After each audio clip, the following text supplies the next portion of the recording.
الحمدللہ رب العالمین والصلاة والسلام علی سید الانبیاء والمرسلین اما بعد فاعوذ باللہ من الشیطان الرجیم بسم اللہ الرحمن الرحیم والذین اوتوا العلم درجات صدق اللہ العظیم اللہم صلی علی سیدنا و مولانا محمد وعلی آل سیدنا و مولانا محمد وبارک وسلم۔ معزز ناظرین کرام، خواتین و حضرات، السلام علیکم ورحمۃ اللہ وبرکاتہ۔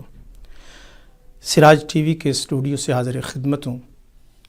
آج ہماری سعادت ہے کہ عالم اسلام کی ایک نابغہ روزگار ہستی، علم کے میدان میں، تدریس کے میدان میں، شریعت و طریقت کے میدان میں، اور پھر ایک خانقاہ سے وہ اٹھتے ہیں، علوم دینیہ بھی حاصل کرتے ہیں، پھر کالج، یونیورسٹی، اور پھر پی ایچ ڈی کی تعلیم حاصل کرتے ہیں۔ انٹرنیشنل اسلامک یونیورسٹی میں بطور استاد خدمات سر انجام دیتے ہیں۔ شاہ فیصل مسجد میں خطابت کا فریضہ بھی آپ نے سر انجام دیا، اور پھر آپ نے کہوٹہ لاء کالج کی بنیاد رکھی، جس کی آپ ڈاکومنٹری پروگرام سے پہلے دیکھ رہے ہیں۔ آپ جانتے ہیں برطانیہ کے دورے پہ تشریف لائے ہوئے ممتاز روحانی پیشوا، دانشور، ماہر تعلیم حضرت علامہ ڈاکٹر محمد ساجد الرحمن صاحب ہمارے ساتھ تشریف فرما ہے۔ ویلکم، اہلاً و سہلاً۔ آج آپ نے جمعہ کا خطبہ مرکزی جامع مسجد گمکول شریف میں ارشاد فرمایا۔ وہاں پر خاص طور پہ برطانیہ اور یورپ کے ممالک میں رہنے والے مسلمانوں کو آپ نے نصیحت فرمائی کہ یہاں پر حلال اور حرام، حق اور باطل، اور پھر خاص طور پہ برطانیہ میں یہاں فریڈم آف سپیچ ہے، آزادی ہے، آپ جو کچھ کرنا چاہیں کوئی پابندی نہیں، ملکی قوانین کے اندر رہتے ہوئے۔ تو دلی طور پر مجھے آپ کا جو خطبہ تھا وہ یعنی ایک اور دنیا میں لے گیا، اور آپ نے جس انداز میں الفاظ کا جو چناؤ تھا اور پھر جو جملہ بندی تھی اور اس کے اندر جو ایک وزڈم تھی، وہ برطانوی مسلمان مسجد کھچا کھچ بری تھی، تو وہاں آپ جو ہے وہ بیان فرما رہے تھے۔ تو میں چاہتا ہوں کہ وہی جو تسلسل آپ نے علمی نشست تربیت کا، تو ابتدائی جتنا آپ کلام فرمانا چاہیں، تو پھر اس سے مزید جو میں کچھ ایز اے طالب علم کے آپ سے کچھ عرض کرتا جاؤں گا۔ اور ہمارا جو ٹیلی ویژن سراج ٹی وی اسکائی نمبر 760 ہے، اس کا نمبر بھی آپ نوٹ فرما لیجئے گا۔ تو آدھے گھنٹے کے بعد ہم آپ کی لائیو کالز بھی لیں گے، اور میں گزارش کروں گا کہ مین چیز جو ڈاکٹر صاحب کا جو شعبہ ہے، ابھی لاء کالج کی بھی آپ سرپرستی فرما رہے ہیں، وہاں انسان سازی ہو رہی ہے، ہماری نوجوان نسل کی ڈاکٹر صاحب تربیت فرما رہے ہیں۔ تو آج کا جو ہمارا پروگرام ہے وہ علمی اور تربیتی انداز میں، آپ کے گھر کے مسائل ہیں، نوجوانوں کے مسائل ہیں، بچوں کی تربیت ہے، اور خانقاہ کا مقصد یہی ہوتا ہے کہ بندے کا تعلق اللہ سے مضبوط کیا جائے اور آپس میں جو رشتے ہیں ان کو مضبوط کیا جائے۔ تو میں ابتدائی گفتگو کے لیے قبلہ ڈاکٹر صاحب سے گزارش کروں گا کہ وہ اپنے ابتدائی کلمات ارشاد فرمائیں گے، مزید انشاءاللہ آپ سے گفتگو پھر جاری رہے گی۔ بسم اللہ الرحمن الرحیم۔ حضرت شاہ صاحب، میں بہت ہی احسان مند ہوں کہ ہمیشہ کی طرح آپ نے محبت سے، عزت سے سرفراز فرمایا، ہماری سعادت ہے۔ اور مجھے یہ کہنے میں کوئی تامل نہیں کہ برطانیہ میں آپ کی خدمات جلیلہ لائق مبارکباد بھی ہیں، لائق رشک بھی ہیں۔ آپ نے یہاں کے مسلمانوں کی علمی اور فکری آبیاری کے لیے جو جہد مسلسل فرمائی ہے، وہ برطانیہ کے مسلمان جانتے بھی ہیں، اور میں نے دیکھا کہ وہ اس کو ریکگنائز بھی کرتے ہیں۔ جزاک اللہ۔ یہ جو نیا آپ نے چینل سراج ٹی وی کے نام سے شروع کیا، آپ کا وسیع تر تجربہ اس کی کامیابی کا ضامن ہے، الحمدللہ۔ اور میں امید کرتا ہوں کہ برطانیہ کے مسلمانوں کی فکری رہنمائی کے لیے یہ ٹی وی بہت جلد مقبول عام ہوگا انشاءاللہ آپ کی دعا سے۔ آپ نے آج گمگولیا مسجد میں میری کی جانے والی گفتگو سے متعلق ارشاد فرمایا ہے اور اشارہ فرمایا ہے۔ وہاں آج کی گفتگو کا جو میرا مقصود تھا یہی تھا کہ یہاں جو میرے بھائی، میری بہنیں، میرے بزرگ 60s میں روزگار کے لیے آئے، وہ اب یہاں کے باشندے بن چکے ہیں۔ صحیح۔ اب وہ صرف روزگار نہیں رہا، ان کو یہاں کی شہریت مل چکی، بالکل۔ اور کم و بیش تیسری نسل پروان چڑھ رہی ہے۔ اور یہ حقیقت ہے کہ اگر وہ جانا بھی چاہیں بزرگ، وہاں کی مٹی اپنی طرف انہیں کھینچے بھی، تو جو یہاں کی پیدائش ہے جی، وہ ان کی اولادیں، وہ نسل نو جانے کو تیار نہیں ہوگی۔ چنانچہ وہ بچے جو یہاں پیدا ہوئے، یہاں پروان چڑھے، اور ان کے بزرگ بھی ان کے ساتھ اب یہیں مقیم ہو گئے، انہیں ایک غیر مسلم ملک میں رہتے ہوئے بہت سے مسائل کا سامنا ہے۔ اپنے ایمان کی سلامتی اور ایمان کے تقاضوں کو پورا کرنا، میں سمجھتا ہوں کہ یہاں کے مسلمانوں کے لیے ایک کٹھن مرحلہ ہے۔ بے شک۔ اس لیے کہ یہ ملک اور پورا مغرب، اس کی اپنی ایک تہذیب ہے، اس کی اپنی ثقافت ہے، اس کے اپنے جائز اور ناجائز کے پیمانے ہیں۔ صحیح۔ بحیثیت مسلمان ہماری اپنی شناخت ہے، ہمارے حلال اور حرام کے پیمانے ہم نے نہیں، اللہ اور رسول نے متعین فرما دیے۔ صحیح۔ جائز اور ناجائز، سچ اور جھوٹ کی تفریق، یہ اللہ اور اللہ کے رسول نے بصراحت بیان فرما دی ہے۔ اب ایک طرف یہاں کی سوسائٹی ہے اور دوسری طرف آپ کے ایمان کا تقاضا ہے، تو ربنا اللہ تو آپ نے کہہ دیا ہے۔ الحمدللہ بزرگوں نے لا الہ الا اللہ پڑھا تھا، ان کی آنے والی اولاد پیدائشی طور پر مسلمان ہے۔ اب ان کے لیے یہاں کی تہذیب کے ساتھ نبرد آزما ہونا، اور جن یونیورسٹیز میں، جن تعلیمی اداروں میں وہ تعلیم حاصل کر رہے ہیں، وہاں کی ایک مخالف فکر اور سوچ کے ساتھ مقابلہ کرنا، ایک سلیبس پڑھنا، لیکن اس کو پڑھنے کے باوجود اپنے ایمانی تقاضوں پر قائم رہنا، میں سمجھتا ہوں خاصا مشکل کام ہے۔ لیکن بحیثیت مسلمان، جب تک آپ اس پہ استقامت نہیں دکھائیں گے، جب تک آپ اپنے تہذیبی اور فکری رویوں کو پوری طرح اپنائیں گے نہیں،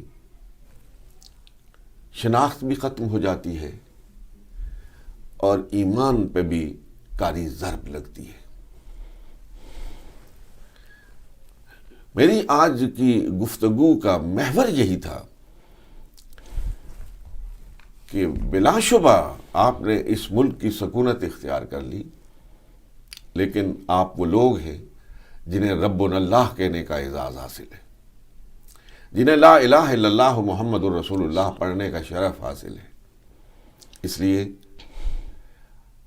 آپ لا الہ الا اللہ ایمان کے تقاضوں کو سامنے رکھ کر اپنی زندگی گزاریں، اسی میں اس دنیا میں بھی آپ کی کامیابی ہے اور آخرت میں بھی کامیابی ہے۔ وہ اقوام جو اپنی شناخت کھو بیٹھتی ہیں، جن کی کوئی پہچان نہیں رہتی، وہ پھر دنیا میں گمنام ہو جاتی ہیں، بے نام ہو جاتی ہیں۔ اس لیے اس بات کی ضرورت ہے کہ یہاں کے ماحول میں رہتے ہوئے یونیورسٹیوں میں پڑھنے کے باوجود اپنی شناخت کو قائم رکھیں۔ اور بہت لوگ پڑھتے ہیں، لیکن یہ حقیقت ہے کہ اقبال یہاں رہے، یہاں پڑھے۔ چند روز میں کیمبرج میں گیا تو سر فخر سے بلند ہو گیا صحیح کہ کیمبرج والوں نے آج بھی ہمارے اس دانشور حکیم الامت فلسفی سوختہ عشق رسالت مآب سبحان اللہ، کا وہ مکان پریزرو کیا ہوا ہے کوئی شک جس میں انہوں نے زندگی کے کچھ ایام گزارے۔ تھے۔ انہوں نے کہا تھا یہاں کی تہذیب، یہاں کے تمدن، یہاں کی علمی اور فکری گہرائی میں ڈوب کر جب سر نکالا تو پوری شان کے ساتھ اور پورے افتخار کے ساتھ کہا کہ خیرہ نہ کر سکا مجھے جلوائے دانش فرنگ، سرما ہے میری آنکھ کا خاک مدینہ و نجف۔ سبحان اللہ۔ اقبال کے پیروکاروں کو، وہ لوگ جو اقبال کو اپنا سرمایہ ملت سمجھتے ہیں، ان کو چاہیے کہ اقبال کی اس روش کو اپنائیں اور اقبال کے قدموں کو چوم کر یہاں کی یونیورسٹیوں سے بھرپور فائدہ اٹھانے کے بعد ان کی نظریں گنبد خضرا پر جمی رہیں۔ اللہ اکبر۔ ان کے لیے منبع رشد و ہدایت قرآن مجید ہو، سبحان اللہ، فرقان حمید ہو۔ سبحان اللہ۔ لیکن یہ چیز حاصل کیسے ہو سکتی ہے؟ اس کے لیے بھی میں اقبال کے شعر کا سہارا لوں گا۔ ضرور۔ وہ جب یہاں رہے تو اپنی زندگی کا خلاصہ بیان کرتے ہوئے کہا کہ زم حریری ہوا میں گرچہ تھی شمشیر کی سی تیزی، زم حریری ہوا میں گرچہ تھی شمشیر کی سی تیزی، نہ چھوٹے مجھ سے لندن میں بھی آداب سحر خیزی۔ یہاں کی مسجدوں کو آباد کرنا، یہاں کے علماء کے ساتھ اپنے تعلق کو قائم کر کے اپنی فکری آبیاری کرنا، یہ مسلمان نوجوان کی ضرورت ہے۔ اللہ اکبر۔ اگر جو اللہ کے رسول صلی اللہ علیہ وسلم نے ارشاد فرمایا کہ نماز اسلام اور کفر کے مابین فرق کرنے والی چیز ہے، اللہ اکبر۔ اس دیار فرنگ میں جب ایک مسلمان نوجوان کسی بڑی مجلس میں اٹھ کر ایک طرف ہو کر سجدہ ریز ہوتا ہے تو یقین کیجئے اللہ اکبر، اس وقت اللہ ہر غیر مسلم آنکھ اسے دیکھ کر سوچنے پر مجبور ہو جاتی ہے سبحان اللہ، کہ یہ وہ کون سا دین ہے کہ جو اس بڑی مخالف دنیا میں اس کو سجدہ ریزی پر مجبور کر رہا ہے۔ اللہ اکبر، اللہ اکبر۔ تو یہی میری گفتگو کا آج محور و مرکز تھا کہ ربنا اللہ کہنے والوں، لا الہ الا اللہ محمد الرسول اللہ پہ کہنے والوں، اپنی شناخت سے محروم نہ ہونا، اپنی قدروں سے محروم نہ ہونا، اپنے فکر اور فلسفے سے محروم نہ ہونا، اپنی روایات سے محروم نہ ہونا، اور اپنے اسلاف کے ساتھ جو تمہارا تعلق ہے اسے کمزور نہ ہونے دینا۔ لوگوں کے آئیڈیل سامنے ہوتے ہیں، لوگوں کے آئیڈیل آنے والے حالات میں ہوتے ہیں، لیکن ہم وہ خوش قسمت امت ہیں جن کے آئیڈیل 1500 سال پہلے گزر چکے، اللہ اکبر، اور ان کی زندگیاں روز روشن کی طرح یہاں ہیں۔ زندہ ہیں، زندہ ہیں، اور ہم وہ خوش قسمت امت ہیں جن کے پاس اللہ کی کتاب بھی موجود ہے اور اس کتاب پر پریکٹس کرنے والے محمد الرسول اللہ کی سیرت بھی موجود ہے، اور پھر اس کی جو تفہیم حضرت صلی اللہ علیہ وسلم نے بیان فرمائی، اس کے حاملین صحابہ کرام رضوان اللہ تعالی علیہم اجمعین کی پاکیزہ زندگیاں بھی ہمارے پاس محفوظ اور موجود ہیں۔ یہ کسی اور قوم کے پاس اثاثہ نہیں ہے، یہ فکر اور سوچ کی اتنی لمبی تاریخ کسی اور قوم کا نصیب نہیں ہے۔ ہم وہ خوش قسمت امت ہیں، وہ بیدار بخت امت ہے جن کے پاس اللہ کی کتاب محفوظ، اللہ کے رسول کی سنت محفوظ، اور اس سنت پر عمل کرنے والے صحابہ کی سیرتیں محفوظ، عمل کی ضرورت۔ ناظرین کرام، حضرت ڈاکٹر ساجد الرحمان صاحب کے جو الفاظ ہیں سماعتوں میں ایک دانش کا چراغ جلا رہے ہیں، اور یقیناً ڈاکٹر صاحب کا ہر جملہ جو ہے اس کی ایک تفسیر، مزید شرح بیان کریں گے ہم انشاءاللہ تعالیٰ، اور ڈاکٹر صاحب سے استفادہ کریں گے۔ برطانیہ میں جبر نہیں ہے، یہاں پر آپ کو آزادی ہے کہ آپ کون سا راستہ اختیار کرنا چاہتے ہیں، لیکن جو ڈاکٹر صاحب نے کہا کہ یونیورسٹی اور کالج میں فکری یلغار ہے، اور وہ بھی اپنی لاجک اور دلیل سے قائل کرنے کی کوشش کرتے ہیں، لیکن ہمارے پاس جو حکمت و دانش کا خزانہ ہے، اور جو مدینہ اور نجف سے وہ خزانہ آج بھی ہمارے پاس موجود ہے، اور قبلہ ڈاکٹر صاحب نے علامہ اقبال علیہ رحمہ کا حوالہ دیا، اور دیار مغرب کو جس طرح علامہ نے گہرائی کے ساتھ مشاہدہ کیا، مطالعہ کیا، اور پھر اپنے افکار سے جو ہماری رہنمائی کی، ڈاکٹر صاحب بھی علامہ اقبال ہی کے قبیلے کے ایک دانشور ہیں جو یونیورسٹی اور کالجز میں، اور پھر یہ جو سنگم ہے ڈاکٹر صاحب کی شخصیت کا کہ خانقاہ بھی ہے، یونیورسٹی بھی ہے، لاء کالج بھی ہے، درسیات بھی ہیں، بھاولپور یونیورسٹی سے تعلیم بھی حاصل کرتے ہیں، اور ڈاکٹر صاحب نے جو آج تمہیدی گفتگو کی ہے اس حوالے سے نوجوانوں کے لیے، میں دیکھ رہا تھا ڈاکٹر صاحب نے جب نوجوان نماز پڑھتا ہے تو ڈاکٹر صاحب کی آنکھ میں نمی تھی، وہ نمی اس لیے ہے کہ اس جوان کو ڈاکٹر صاحب شاباش دے رہے ہیں، اور ایسے جوانوں کی ضرورت ہے، اور موجود ہیں یہاں پہ یونیورسٹیز میں بھی، اسلامک سوسائٹیز ہیں، تو آپ کال بھی کر سکتے ہیں۔ ابھی ہمارا نمبر جو ہے 0121667186، اس پر آپ کال بھی کر سکتے ہیں۔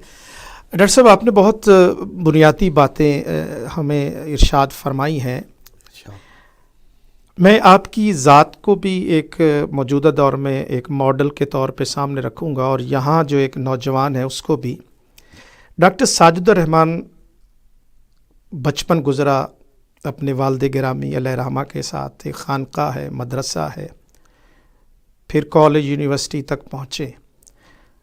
اگر میں سمجھوں کہ ڈاکٹر ساجد الرحمان کو تراشنے میں وہ کون کون سے اسباب کہہ لیں، تقاضے تھے، شاید آپ اپنے بات نہ کرنا چاہیں، لیکن میں ایک ناظرین کے لیے کہ یہ جو ایک تربیت گاہ سے گزر کر ایک ڈاکٹر پیر بننا، ایک دانشور بننا، خانقاہ کا نمائندہ بننا، اگر کوئی آج یہاں برطانیہ کا سننے والا نوجوان یا خود باپ جو ہے وہ یہ چاہتا ہے کہ میرا بچہ بھی کل کو ایک دانشور بنے اور اسلام کا نمائندہ بنے، تو اس کو کون سی بنیادیں رکھنی چاہیے؟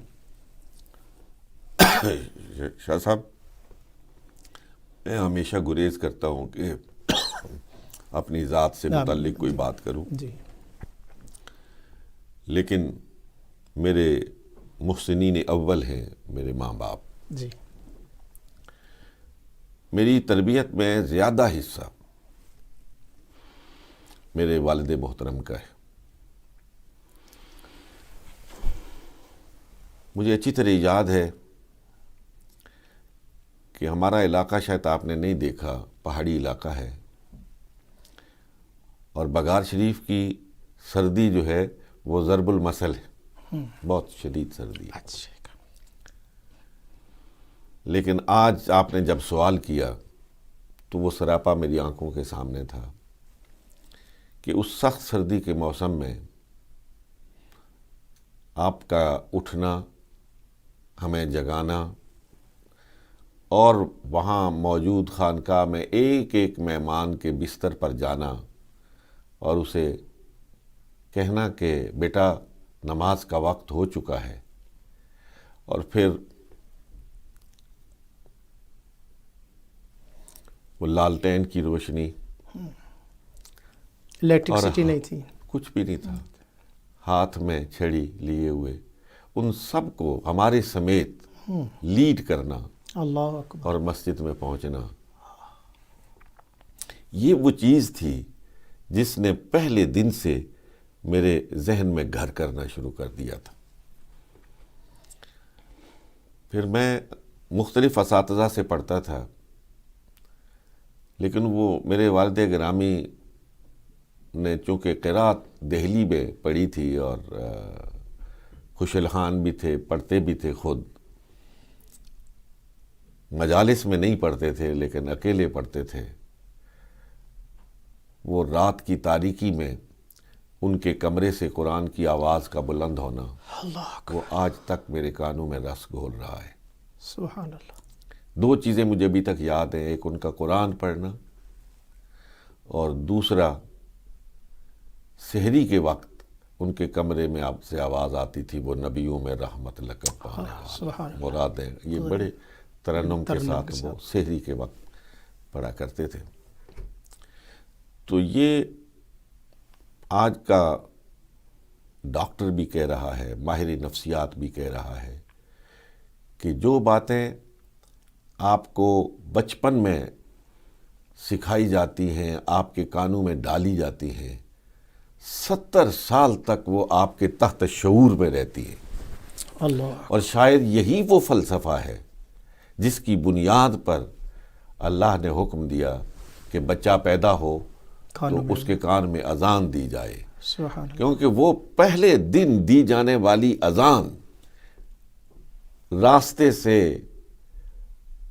ہٹ جانے اور کسی اور راستے پر گامزن ہو جانے والے کو ایک نہ ایک دن پکارتی ہے اور وہ اپنی اصل کی طرف پھر لوٹتا ہے۔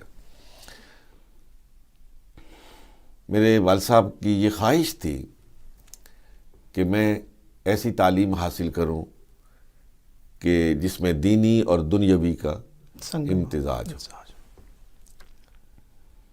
اس سوچ کے نتیجے میں مجھے اس وقت کی اسلامیہ یونیورسٹی بہاولپور میں داخلہ دلوایا گیا۔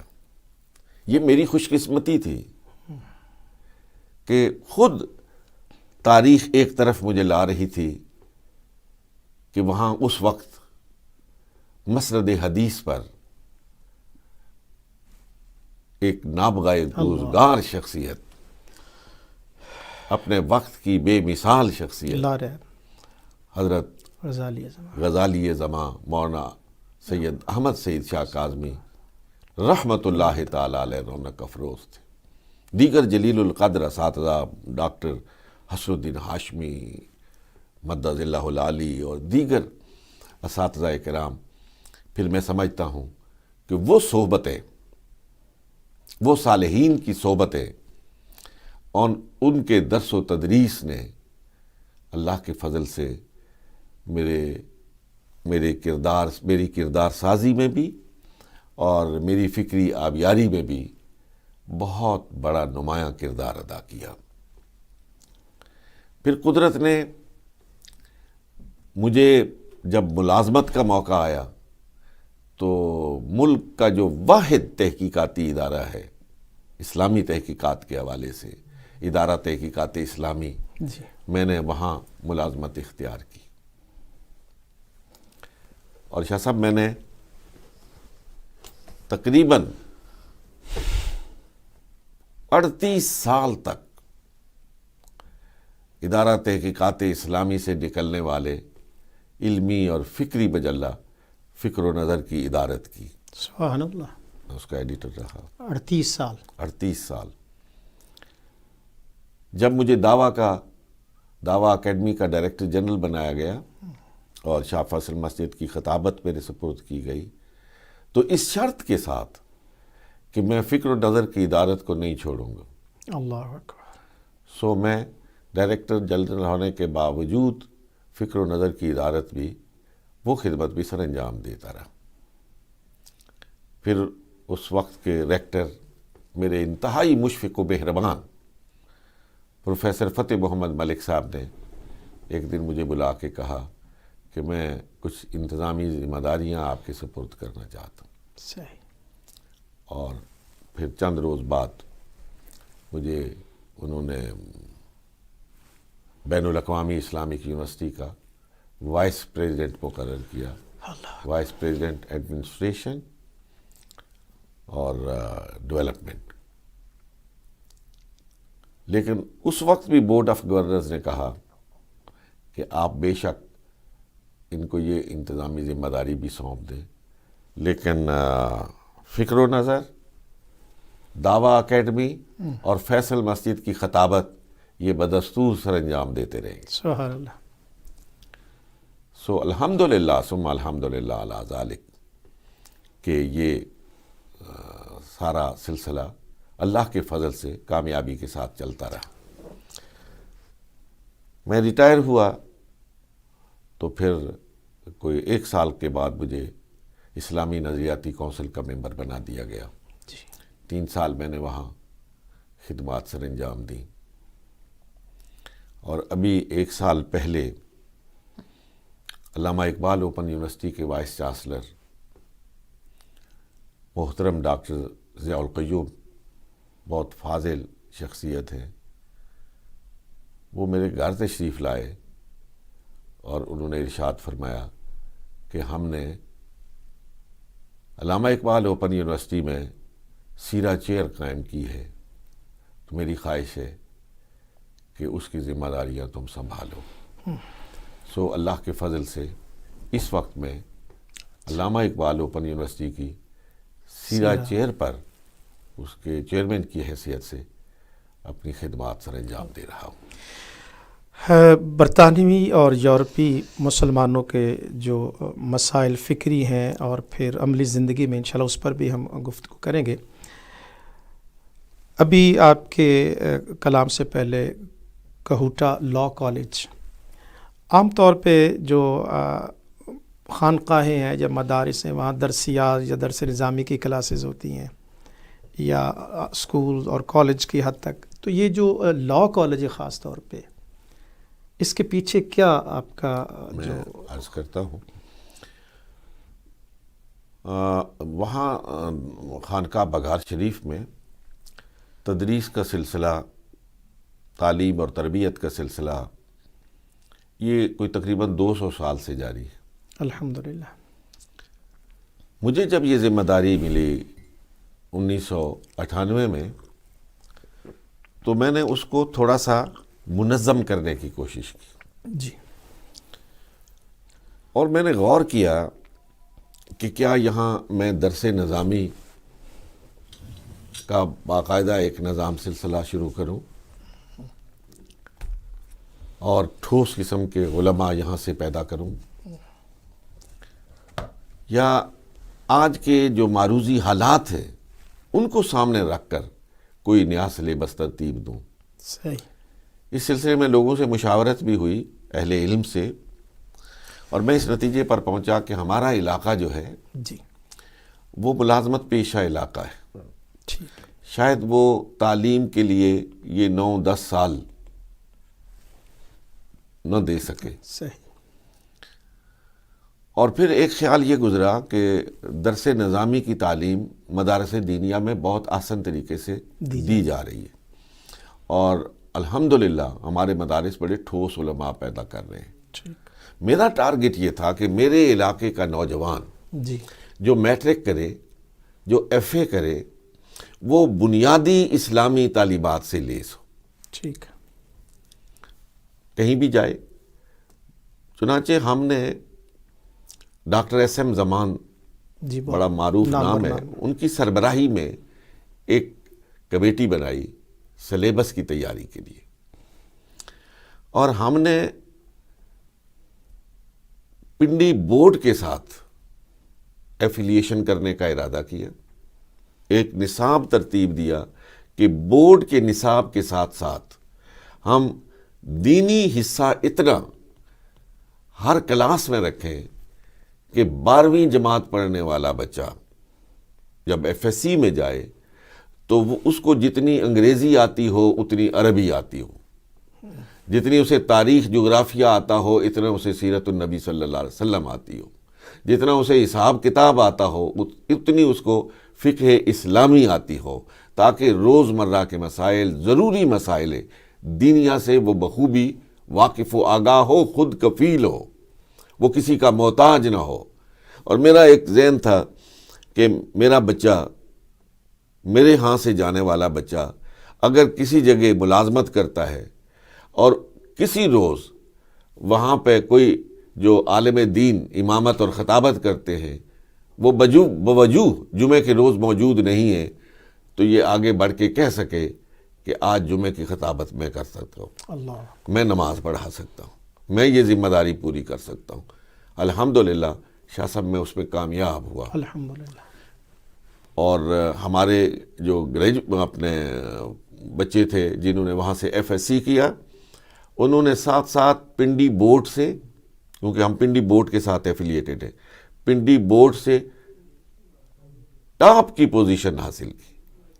ہمارے بچوں نے فرسٹ پوزیشن لی، سیکنڈ پوزیشن لی، تھرڈ پوزیشن لی، اس دینی حصے کو پڑھنے کے ساتھ ساتھ.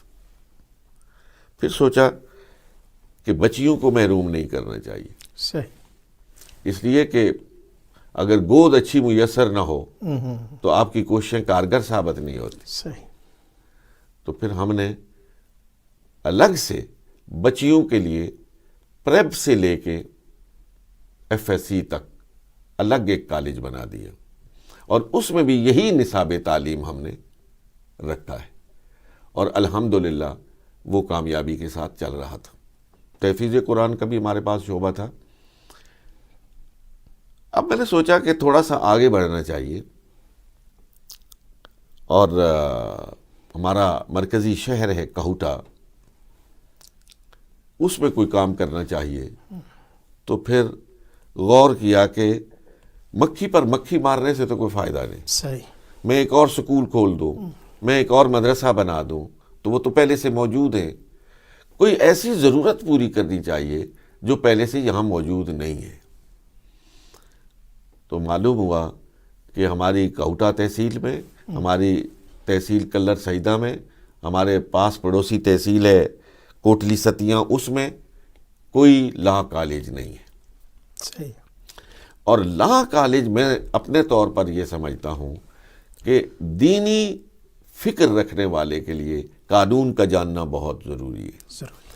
جو قانون جانتا ہے اس کی زندگی میں پھر نظم آتا ہے، بلکہ موجودہ حالات میں تو انتہائی ضروری ہے. انتہائی ضروری ہے. تو اس کو سامنے رکھتے ہوئے پھر وہاں ایک عمارت بنائی، اس کے لیے مسجد تعمیر کروائی، اور سوچا کہ کس یونیورسٹی کے ساتھ. تو یہ بھی سوچتے ہوئے پیش نظر رہا کہ کسی ایسی یونیورسٹی کے ساتھ نہیں کہ میں پہلے یونیورسٹی کا تعارف کرواؤں پھر اس کے بعد اپنے کالج کا تعارف کرواؤں. تو کسی ایسی یونیورسٹی کے ساتھ اس کی ایفیلیشن ہونی چاہیے کہ جو اس کالج کے لیے ایک نام کا سبب بنے. سو پھر ہم نے پنجاب یونیورسٹی کے ساتھ ایفیلیشن کے لیے درخواست دی. وہ کئی مراحل سے گزرنا پڑتا ہے، ان کی بڑی ریکوائرمنٹس ہیں. اتنی زمین ہونی چاہیے، اتنے فرنشڈ کمرے ہونے چاہیے، اتنی لائبریری ہونی چاہیے، اتنی لیب ہونی چاہیے، یہ ہونا چاہیے، وہ ہونا چاہیے. بہت لمبی ہے. پھر ان کی ایک 11 رکنی کمیٹی ہے پنجاب یونیورسٹی کی، جو موقع پر جا کے اس کو وزٹ کرتی ہے، دیکھتی ہے، ایگزامن کرتی ہے. اس کی رپورٹ کی روشنی میں پھر یونیورسٹی ایفیلیشن دیتی ہے. میں اللہ کا شکر ادا کرتا ہوں کہ جب پہلی مرتبہ پنجاب یونیورسٹی کی ایفیلیشن کمیٹی ہمارے ہاں آئی اور انہوں نے تمام چیزوں کا جائزہ لیا تو انہوں نے مجھ سے کہا کہ ہم آپ کو مبارکباد دیتے ہیں کہ ہم اس کالج کو پنجاب کے دیگر کالجز کے سامنے بطور نمونہ پیش کریں. اللہ اکبر. الحمدللہ اب دوسرا سال ہے، ہمارے پاس بچیاں بھی ہیں، بچے بھی ہیں. کامیابی کے ساتھ یہ سفر رواں دواں ہے، چونکہ یہ 5 سالہ کورس ہے LLB کا. تو انشاءاللہ العزیز 5 سال بعد نتائج بتائیں گے کہ ہم نے معاشرے کی اور علم کی کیا خدمت سر انجام دی ہے. بہت خوب. میں ڈاکٹر صاحب کو مبارکباد پیش کرتا ہوں. اور یہ ناظرین کرام ابتدائی گفتگو ہم نے جو کی ہے، ابھی تھوڑی دیر بعد ہم ایک مختصر سی بریک لیں گے. یہ کیوں میں نے ڈاکٹر صاحب سے عرض کیا، ابھی بعد میں جو اگلا گھنٹہ ہے اس میں ڈاکٹر صاحب سے ہم رہنمائی مزید لیں گے. عام طور پہ جب کوئی خانقاہ کا نمائندہ یا خطیب کہہ لیں یا مبلغ کہہ لیں، جب وہ بات کرتا ہے تو سننے والے کے ذہن میں آتا ہے کہ یہ جناب صرف ہمیں ہی سنانے کے لیے الفاظ کا ایک جادو جگا رہا ہے. تو میں نے ڈاکٹر صاحب کو زحمت اس لیے دی تاکہ یہ شخصیت جو آپ تک اپنے الفاظ کے ذریعہ سے آپ کے دلوں پر دستک دے رہے ہیں اور مزید دینے جا رہے ہیں، انہوں نے اپنی زندگی کی اتنی محنت، شب زندہ داری، آہ سحرگاہی، اپنے والدین کی دعائیں، اساتذہ کے سامنے زانوئے تلمس اور بڑے اخلاص کے ساتھ اور خوش و خضوع کے ساتھ، یعنی 38 سال آپ نے ایک ادارے میں خدمات سر انجام دی ہیں. تو ایک ایسی شخصیت ہے، ان کا ایک تجربہ بھی ہے، مطالعہ بھی ہے، مشاہدہ بھی ہے، جود مسلسل بھی ہے. تو ابھی ہم ڈاکٹر صاحب سے جو اگلا حصہ ہے اس میں برطانوی اور یورپین جو مسلمان ہیں، لازم بات آپ یہاں تشریف لاتے ہیں، آپ کا ایک عالمی سطح پر وسیع مطالعہ بھی ہے، مشاہدہ بھی ہے. آپ نے یورپ کو بھی قریب سے دیکھا ہے، یہاں رہنے والے مسلمانوں، آپ کا ایک حلقہ ارادت بھی ہے، یہاں مریدین بھی ہیں. تو یہاں آپ نے جو کچھ دیکھا اس حوالے سے ایز اے برطانوی مسلمان کو آپ کیا رہنمائی دیں گے؟ جیسے میں نے پہلے عرض کیا، انہوں نے کہا کہ مجھے اپنے والد صاحب کی جو تلاوت ہے آج بھی وہ میرے دل پر ایک تازگی پیدا کرتی ہے. تو ایک جو سبق ہمیں ملا ہے کہ ماں باپ کی جو بچے کی بچپن میں ماں باپ کی جو عادات ہیں وہ کتنے زیادہ اثرات ڈالتی ہیں بچوں کی نشو و نما میں، ان کی کردار سازی میں، تعمیر شخصیت میں. تو یہ ایک بہت بڑی بات ہے، لیکن اس پر اب عمل کیسے کیا جا سکتا ہے برطانیہ میں؟ اور اس وقت میں ایک اور رہنمائی بھی ڈاکٹر صاحب سے لینا چاہوں گا کہ اوورسیز مسلمان اور پاکستانی یہاں پر موجود ہیں، تو ہم لوگ جو یہاں بیٹھے ہیں، ہم پاکستان کی کس طرح خدمت کر سکتے ہیں؟ یہ بھی میں ڈاکٹر صاحب سے رہنمائی لینا چاہوں گا. اکرام، آج سراج ٹی وی کے اسٹوڈیو میں ایک علمی اور روحانی شخصیت موجود ہے، اور ہمارا یہ شوق تھا کہ ان کے جو افکار ہیں آپ تک پہنچائے بھی جائیں. اور پہلے حصے میں جو ہم نے گفتگو کی، ڈاکٹر صاحب کا تعارف کی ضرورت نہیں، لیکن کیا چیزیں ہیں، صرف یہ کہ گفتار کا غازی ہو اور بندہ کردار کی طرف نہ آئے تو اس سے پھر باتیں تو ہوتی ہیں لیکن عملی زندگی میں اس کے اثرات نہیں ہوتے ہیں. تو ڈاکٹر صاحب، میں جو ابتدا میں ہم نے گفتگو کی ماشاءاللہ کہوٹہ کالج میں، اور میں یہ بھی پیغام دوں گا جو سننے والے ہیں کہوٹہ اور اس کے جو سراؤنڈنگز میں رہنے والا پورا یورپ ہمیں سن رہا ہے، آپ اگر بچوں کو تعلیم دلوانا چاہیں، اور لاء کی اشد ضرورت ہے. پاکستان بھی دیکھیے، قائد اعظم بھی بیرسٹر، علامہ اقبال علیہ رحمہ بھی بیرسٹر، چودھری رحمت علی وہ بھی بیرسٹر، اور بھی پاکستان کی تعمیر و ترقی میں قانون دان جو افراد ہیں ان کے بڑے کنٹریبیوشن ہے. ڈاکٹر صاحب، بچے کی کردار سازی میں والدین کا جو کردار ہے وہ تو بنیادی ہے.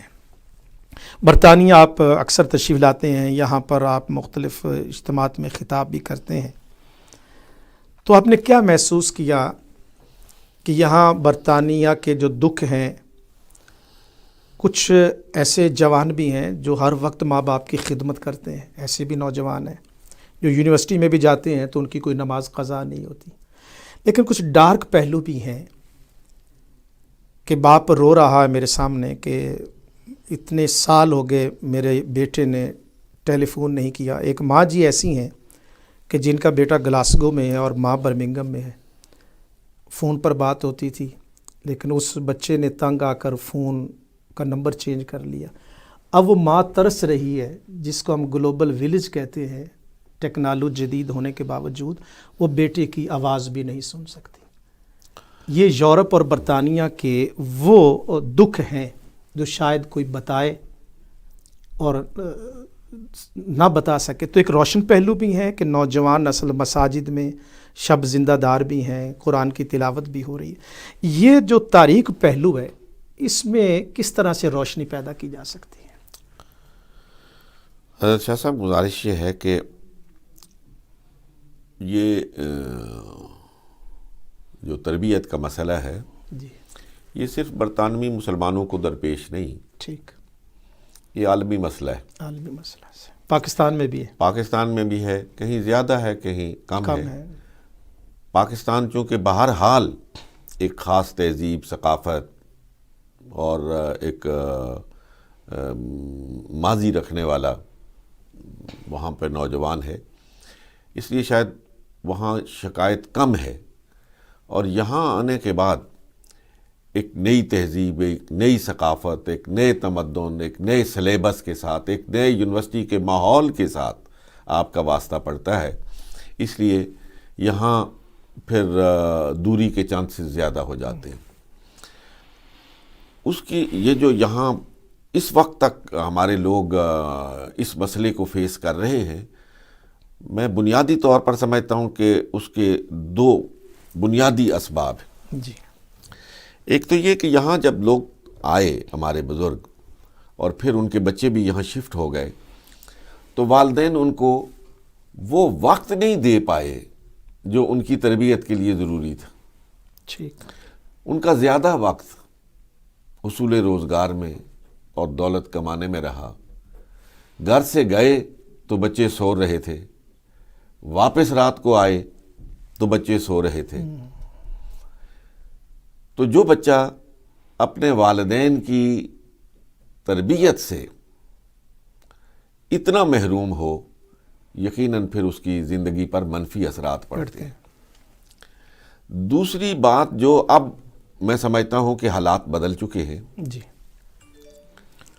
الحمدللہ کہ اس کمی کو پورا کرنے کے لیے ہمارے علماء نے بہت محنت کی ہے۔ وہ یہ تھا کہ یہاں آنے والے جو علماء تھے، وہ انگریزی زبان سے ناواقفیت کے سبب یہاں کے نوجوان کے ذہن میں پیدا ہونے والے مسائل کا بھرپور انداز میں جواب نہیں دے پا رہے تھے۔ مسجد میں اور نوجوان کے درمیان ایک خلیج واقع تھی، فکری خلیج واقع تھی، اور اس کو پاٹنے کے لیے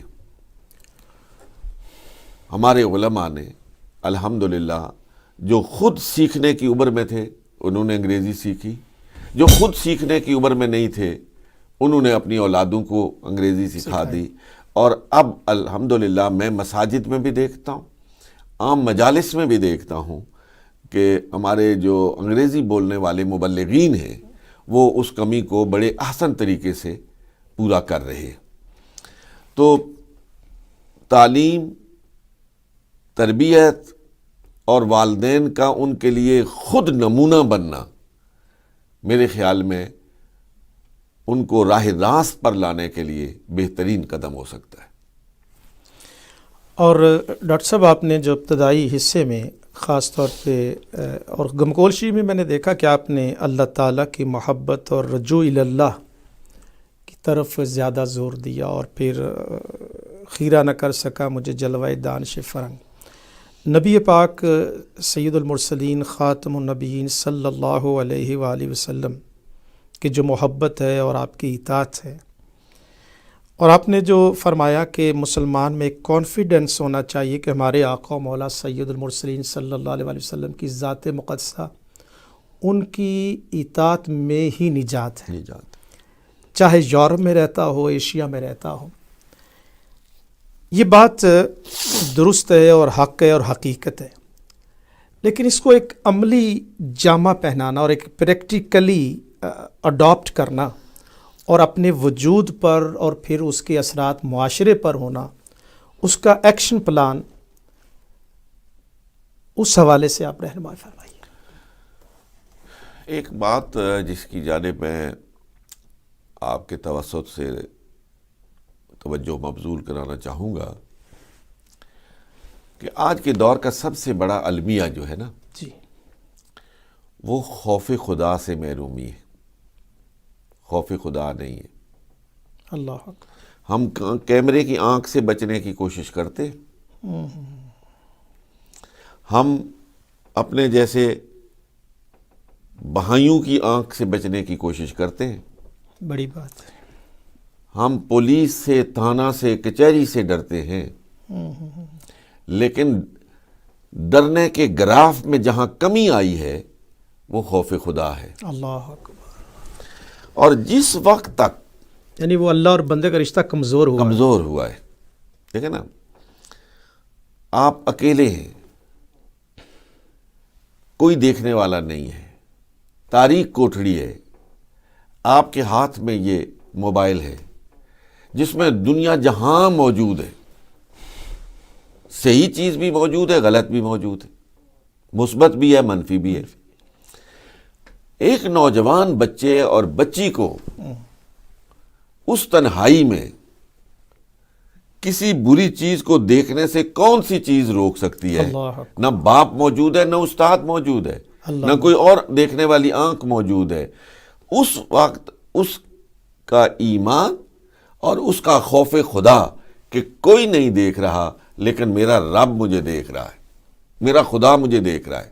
جب تک ایمان کی اس پختگی سے ہم سرفراز نہیں ہوں گے اور ہم یہ اپنے اندر پیدا نہیں کریں گے اور اپنی اولادوں کے اندر پیدا نہیں کریں گے، ان کو برائی سے کوئی بچا نہیں سکتا ہے۔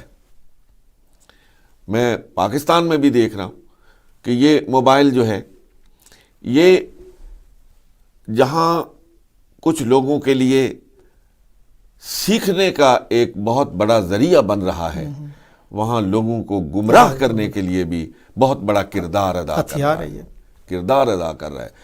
ایک پوری کی پوری نسل بگڑتی چلی جا رہی ہے، اور اس کی بڑی وجہ خوف خدا سے محرومی ہے کہ کون ہے مجھے دیکھ رہا ہے، کون ہے مجھے جو میری گواہی دے گا، کون ہے جو میرے اس غلط رویے پر نگاہ رکھے ہوئے ہے۔ کاش کہ ایک مسلمان بیٹے کی حیثیت سے وہ اس پر پختہ یقین رکھتا کہ کوئی نہیں دیکھ رہا لیکن میرا خدا مجھے دیکھ رہا ہے۔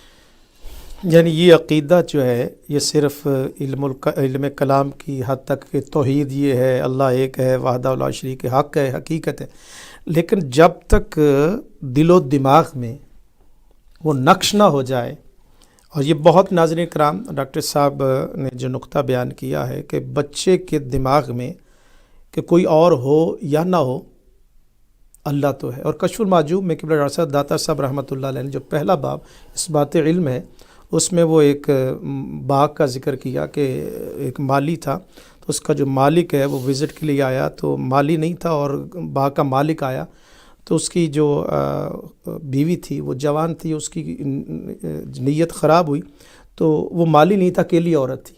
تو داتا صاحب رحمۃ اللہ علیہ لکھتے ہیں کہ اس مالک نے کہا کہ اپنے اس کمرے کی کھڑکیاں اور دروازے بند کر دو۔ وہ خاتون سمجھدار تھی، اٹھی اور اس نے کھڑکیاں اور دروازے بند کر دی، اور مالک پوچھتا ہے کہ کیا سارے دروازے بند کر دیے؟ اس خاتون نے ایک جملہ کہا، حضور داتا گنج بخش علیہ رحمہ فرماتے ہیں کہ اس نے کہا کہ مالک سارے دروازے بند ہو گئے پر ایک دروازہ بند نہیں ہوا۔ وہ بڑا حیران ہوا کہ سارے دروازے تو بند ہیں۔ اس نے کہا کہ مالک اللہ کا دروازہ ابھی بھی کھلا ہے، اللہ دیکھ رہا، اور یہ اس کی چیخ نکلی اور بے ہوش ہو گیا۔ تو یہ جو آپ نے بنیادی بات، کالج یونیورسٹی میں ایسے بھی ہیں کہ اگر بچی یہاں پردہ کر کے جاتی، باپ دیکھ رہا ہے، لیکن جو ہی وہ یونیورسٹی کے دروازے میں داخل ہوتی ہے تو وہ نقاب بھی اور پردہ اتار دیتی ہے، تو یہ کمزوری ہے کہ وہ دراصل اللہ کے لیے نہیں کر رہی۔ تو قل ان صلاتی و نسکی و محیای و مماتی للہ رب العالمین۔ تو ناظرین کرام، پہلا جو ہے کہ یقین پیدا کرنا کہ اللہ تعالیٰ دیکھ رہا ہے۔ قرآن نے فرمایا نا جی، وَأَمَّا مَنْ خَافَ مَقَامَ رَبِّهِ وَنَهَى النَّفْسَ عَنِ الْهَوَىٰ فَإِنَّ الْجَنَّةَ هِيَ الْمَأْوَىٰ۔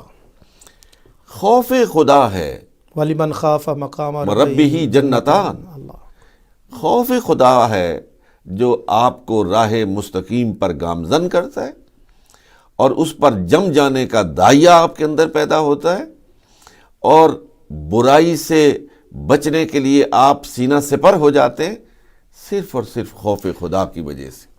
اور خانقاہیں اور صوفی ازم کا زیادہ زور، میں اگلی بات کہنا چاہتا ہوں، ضرور، خانقاہ تو تعلیم، تربیت اور اسی فکر کو کی آبیاری کے لیے ہے، اس کا بنیادی کام ہی یہی ہے، لیکن اس سے بچنے کے لیے، خوف خدا پیدا کرنے کے لیے، اس جذبے کو اجاگر کرنے کے لیے صحبت صالحین بڑی ضروری ہے۔ صاحب حال ہونا چاہیے۔ صحبت صالح، جس طرح کی سوسائٹی کے ساتھ آپ کا ربط ضبط ہوگا ویسے آپ کی نمو ہوگی، ویسے آپ کی پرداخت ہوگی۔ وہ جو کہتے ہیں نا جی کہ بندہ اپنی سوسائٹی سے پہچانا جاتا ہے، یہ بالکل 100% درست ہے کہ اچھی سوسائٹی، وہ کیا کہا تھا شیخ نے کہ صحبت صالح ترا صالح کند، صحبت طالح ترا طالح کند۔ اچھے کی صحبت میں بیٹھنے سے ایک نہ ایک دن فکر راست میسر آ جاتی ہے، صحیح سوچ پیدا ہو جاتی ہے، آدمی صراط مستقیم پر گامزن ہو جاتا ہے۔ اور اگر بری سوسائٹی میں رہے، لیکن آپ نے دیکھا ہوگا کہ ہم یہاں نہیں، میں اپنے معاشرے کی بھی بات کرتا ہوں، یہاں بھی ہے، یہ کامن بات ہے کہ ہم بچوں کی تنخواہ پر نظر رکھتے ہیں، ہم بچوں کی کار پر نظر رکھتے ہیں، ان کی تبدیلی مکان پر نظر رکھتے ہیں، لیکن ان کی تبدیلی فکر پر نگاہ نہیں رکھتے، ہم ان کی سوسائٹی پر نگاہ نہیں رکھتے، ہم یہ نہیں دیکھتے کہ گھر سے نکلنے کے بعد یہ کس کی صحبت میں بیٹھتا ہے۔ میں خراج محبت پیش کرتا ہوں، خراج عقیدت پیش کرتا ہوں برطانیہ میں آنے والے جلیل القدر صوفیہ کو، اور میں اس بات کو اپنی آنکھ سے مشاہدہ کر رہا ہوں کہ جن صالحین کے ساتھ واقعی جو لوگ، میں لباس خضر میں رازنوں کی بات نہیں کرتا ہوں، میں ان لوگوں کی بات کرتا ہوں جو واقعی تعلیم اور تربیت کا فریضہ سر انجام دیتے ہیں، کہ ان کی صحبت میں بیٹھنے والے نوجوانوں کو بھی دیکھ لیجئے اور ان کی صحبت سے دور رہنے والے نوجوانوں کو بھی دیکھ لیجئے، آپ کو فرق صاف نظر آئے گا۔ ان کو بیٹھنے کا پتہ ہے، ان کو اٹھنے کا پتہ ہے، ان کو رشتوں کی قدر کا پتہ ہے، ان کو اپنی اسلاف کے ساتھ تعلق پر اور اس تعلق کے اظہار پر فخر کرتے ہوئے میں دیکھتا ہوں۔ بالکل آپ نے درست فرمایا۔ یہ یعنی خانقاہ سے وابستہ کوئی شخص بے ادب نہیں ہوگا، بے ادب نہیں ہوگا، اس کو پتہ ہے کہ چچا کون ہے، باپ کون ہے، ایون بڑے کا، بڑا بزرگ آیا ہے، بڑے کا ادب ہے، کس انداز سے مجھے ادب و احترام بجا لانا ہے، بات کیسے کرنی ہے، سلام کیسے کرنا ہے۔ بہت ساری چیزیں ایسی ہوتی ہیں شاہ صاحب، یہ آپ نے بہت بنیادی بات کہی ہے، بہت ساری چیزیں ایسی ہوتی ہیں کہ جو کتاب میں پڑھ کے آپ کو نہیں ملتی ہیں۔ شاید قدوری، ہدایہ، کنز، بحر الرائق ساری پڑھ جائے اور اس کو بیٹھنے اٹھنے کا وہ سلیقہ نہ آ جائے، سلیقہ آ جائے جو ظفر اللہ شاہ صاحب کے پاس 2 گھنٹے بیٹھنے سے آ جائے، ان کو دیکھ کے آ جائے کہ وہ کیسے بیٹھ رہے ہیں، وہ کیسے اٹھ رہے۔ یہی وجہ ہے نا، یہ جو صحبت ہے نا، صحبت، اس کے بڑے اثرات ہیں۔ قرآن بعد میں آیا ہے، واہ واہ، اور جس کی صحبت سے آپ نے فیض یاب ہونا ہے وہ پہلے آیا ہے۔ اللہ اکبر۔ اس لیے کہ اسلام کا اصول ہی یہ ہے کہ پریکٹس پہلے، تھیوری بعد میں۔ عام طور پہ تھیوری پہلے ہوتی ہے، سائنس میں تھیوری پہلے ہے اور پریکٹیکل بعد میں کرواتے ہیں، پریکٹیکل بعد میں کرواتے ہیں، لیکن یہاں پریکٹس پہلے ہے۔ کیا کہا رسول اللہ صلی اللہ علیہ وسلم نے؟ صلو کما رأیتمونی اصلی، نماز پڑھو کیسے؟ جیسے میں پڑھتا ہوں۔ خیرکم لأہلیکم، وَأَنَا خَيْرٌ لِأَهْلِي، اپنے اہل و عیال کے ساتھ اچھا سلوک کرو. کیسا؟ جیسے میں کرتا ہوں. واہ سبحان اللہ. پریکٹس پہلے ہے، تھیوری بعد میں. تو صحبت صالحین، اچھے لوگوں کے ساتھ مجلس آرا ہونا، یہ فکری تبدیلی میں ایک انقلاب پیدا کر دے. اور یہ مسلمانوں کی طاقت، قوت اسی ذات کی وجہ سے ہے. اور حضور اکرم صلی اللہ علیہ وآلہ وسلم کی. اچھا ڈاکٹر صاحب، یورپ کو مجھے بھی یہاں آئے ہوئے 20 سال ہو گئے، آپ بھی عالمی سطح پر آپ کی نگاہ ہے، تو مادی ترقی بھی، یہ میں جملہ عرض کر رہا ہوں، اس کی آپ تصحیح یا رہنمائی فرمائیں گے.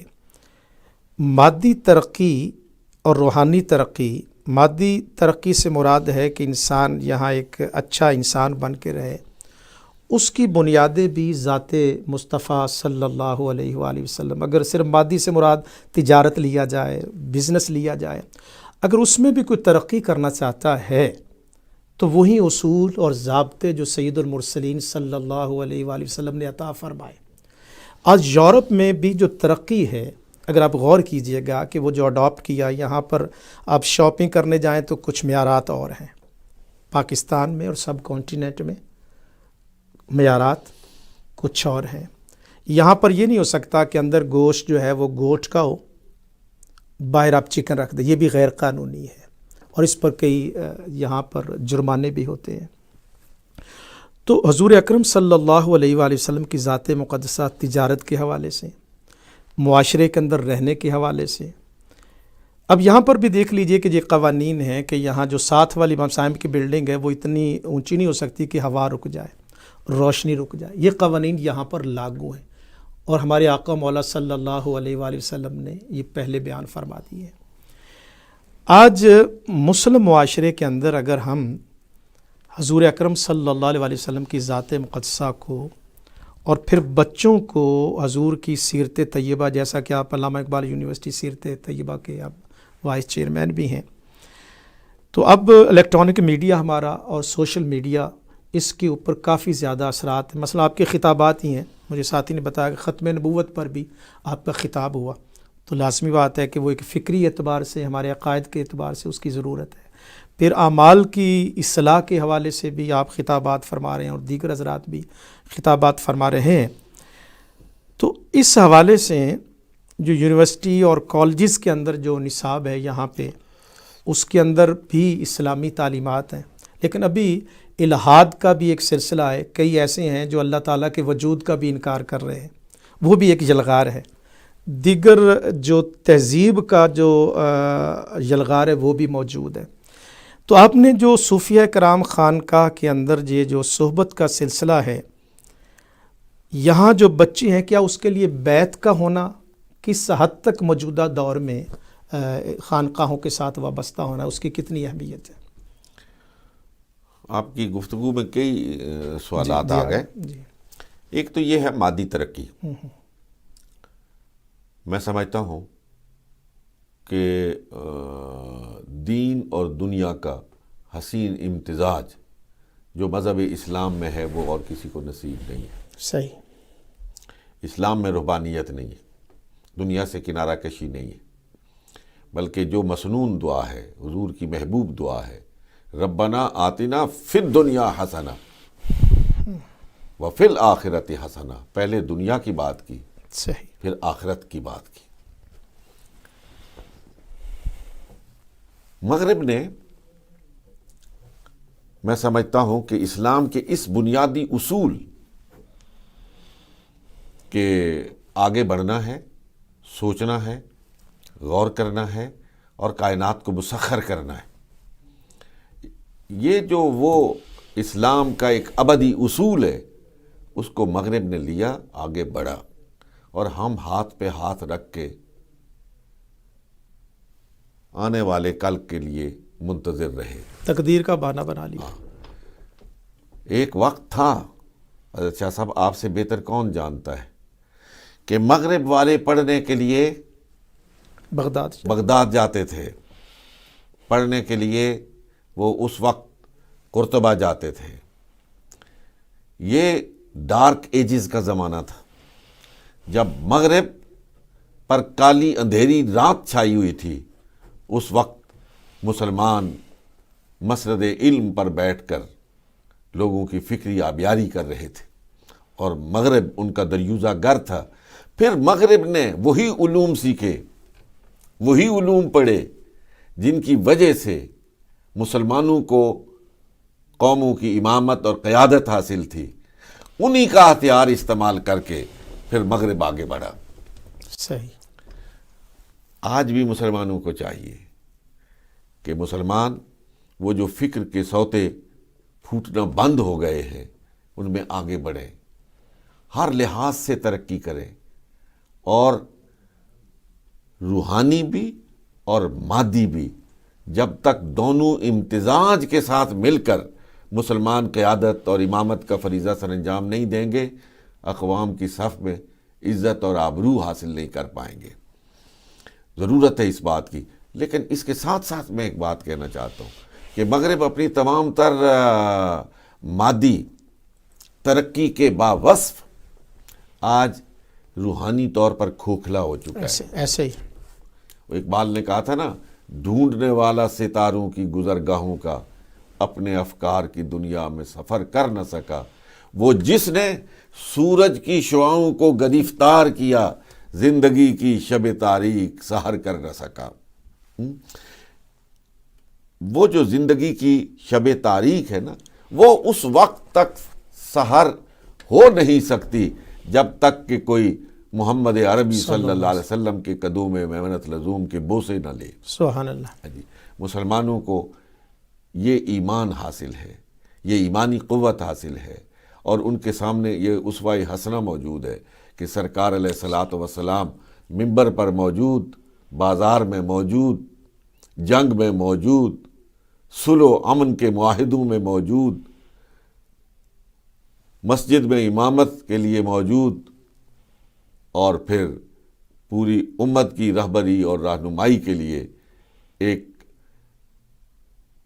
قائد اور امام کی صورت میں موجود۔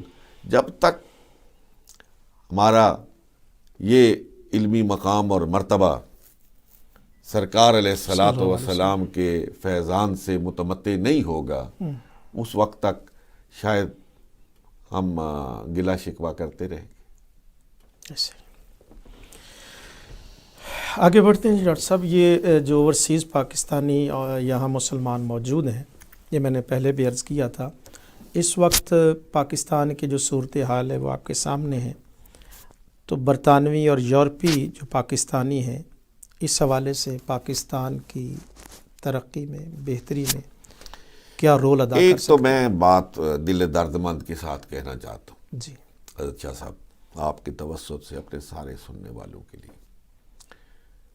کہ جو اوورسیز پاکستانی ہیں وہ پاکستانی ہیں۔ ٹھیک۔ پاکستان سب سے اوپر ہونا چاہیے، اور یہاں نفرتوں کو فروغ نہیں دینا چاہیے۔ صحیح۔ پاکستان کا نام لے کر ایک دوسرے کو گلے لگانا چاہیے۔ یہ جو ہمارے اندر بوجوہ دوریاں پیدا ہو رہی ہیں، ایک خلیج پیدا ہو رہی ہے، اس کو کم کرنے اور کم سے پھر ختم کرنے کی کوشش کرنی چاہیے۔ یہ بہت ضروری ہے۔ میں باقی یورپ کی بات تو نہیں کرتا، لیکن برطانیہ کی بات کرتا ہوں، جس کا میں بہت زیادہ عینی شاہد ہوں کہ برطانیہ کے مسلمانوں نے اور پاکستانیوں نے جو اپنے ملک کی خدمت سر انجام دی ہے سرمایہ کی صورت میں، وہ لائق رشک ہے۔ ایسا ہی، وہ لائق رشک ہے۔ ایسا ہی۔ انہوں نے نہ صرف یہ کہ پاکستان میں اپنا سرمایہ منتقل کیا، بلکہ وہاں کے رفائی کاموں میں اگر یہ کہوں کہ 50 سے 60% حصہ برطانیہ کے مسلمانوں کا ہے، تو شاید یہ مبالغہ نہیں ہوگا۔ حقیقت ہے۔ وہاں کی مساجد کو دیکھ لیں، وہاں کے رفائی اداروں کو دیکھ لیں، وہاں کے ہسپتال، وہاں کے دینی مدارس، وہاں کے سکول، وہاں کے کالجز، الحمدللہ انہوں نے اپنا پیٹ کاٹ کر اپنے ملک کی خدمت سر انجام دی ہے اور اپنے ملک کی خوشحالی کے لیے گراں قدر خدمات سر انجام دی ہیں۔ میں سمجھتا ہوں کہ آج بھی اس کی اشد ضرورت ہے۔ میرا ملک، آپ کا ملک اس وقت گرداب بلا میں پھنسا ہوا ہے۔ صحیح۔ وہاں اگر سیاسی انتشار ہے تو فکری انتشار ہے، اور اس فکری انتشار اور سیاسی انتشار کے نتیجے میں آج غربت، معاشی کمزوری حدوں کو چھو رہی ہے۔ ان سارے حالات کا ہمارے لوگوں کو یہاں پہ ادراک ہونا چاہیے اور اپنا مثبت کردار ادا کرنا چاہیے۔ جی ناظرین کرام، ہمارا جو ٹیلی فون نمبر ہے وہ بھی ڈسپلے ہو چکا ہے۔ ایک بہن نے پہلے کال کی تھی کہ اسکول یہاں جو برطانیہ کے اندر اسکول ہیں وہاں بچوں کی تعلیم کے حوالے سے، تو اس سلسلے میں ایک تو ہوم اسکولنگ کی فیسلٹی یہاں موجود ہے، اور اس کے علاوہ یہاں اسلامی اسکول بھی موجود ہے۔ جیسے برمنگھم میں البرہان اسکول ہے ڈاکٹر نصر اللہ صاحب کی سرپرستی میں، تو وہاں بچیوں کی تعلیم کے لیے انتہائی اچھے انداز میں تعلیم اور تربیت کا سلسلہ جو ہے وہ جاری و ساری ہے۔ ڈاکٹر صاحب، آپ نے ابتدائی گفتگو میں علامہ اقبال علیہ رحمہ کا ذکر کیا۔ یہاں پڑھنے کے باوجود وہ مرعوب نہیں ہوئے، بلکہ ان کے اندر ایک یقین تھا۔ تو یہاں کا جو مسلمان ہے، جب اس کا لازمی بات ہے کہ جو ترقی ہے وہ یورپ نے کی، اور یقیناً علامہ اقبال نے بھی کہا کہ قوت مغرب ناز چنگ و رباب، نیز رقص دختراں بے حجاب، قوت مغرب از علم و فن است، از ہمی آتش چراغش روشن است۔ تو لازمی بات ہے جب ہمارا نوجوان فیلڈ میں جاتا ہے تو وہ پھر ایسے مکالمہ بھی ہوتا ہے، گفتگو بھی ہوتی ہے کہ تم مسلمان تو ہو لیکن بتاؤ تو صحیح تم کیا کر رہے اور تمہارے معاملات۔ وہ جو ایک فکر مخالف ہے، وہ ایک نوجوان کا یا یہاں رہنے والے کا جو یقین ہے وہ متزلزل کرنے کی کوشش کرتا ہے۔ اس یقین کو پختہ رکھنے کے لیے، مزید مستحکم کرنے کے لیے، as a scholar, as a امام، ایز اے خطیب، ایز اے باپ ماں، کس طرح سے ہم اس کو کاؤنٹر کر سکتے ہیں؟ ایک تو حضرت شاہ صاحب میرے خیال میں وہ بیسک لٹریچر یہاں پہ چاہیے جی، جو یہاں کی زبان میں اسلامی فلسفہ زندگی سے اور اسلام کے جو انوار ہیں ان سے منور کرنے کے لیے اپنا کردار ادا کر سکے۔ الحمدللہ میں نے یہاں دیکھا کہ احباب بہت ہی تندہی کے ساتھ اور محبت آمیز لہجے میں یہ کام سر انجام دے رہے ہیں۔ میں نے چند روز پہلے ہمیشہ ہی جاتا ہوں، حضرت پیرزادہ امداد حسین صاحب نوٹنگم میں، ان کا کام لائق رشک ہے الحمدللہ، تدریسی اعتبار سے بھی اور تصنیفی اعتبار سے بھی۔ ایسا ہی ان کی سیرت ہو، لکھی ہوئی سیرت، یا ان کی تفسیر ہو، میں نے دیکھا کہ انہوں نے ان مسائل کو ٹچ کیا ہے جو مسائل یہاں کے لوگوں کے مسائل ہیں، جو یہاں کے نوجوان کے ذہن میں پیدا ہونے والے سوالات ہیں، ان کا جواب دینے کی کوشش کی اور کامیاب کوشش فرمائی۔ الحمدللہ۔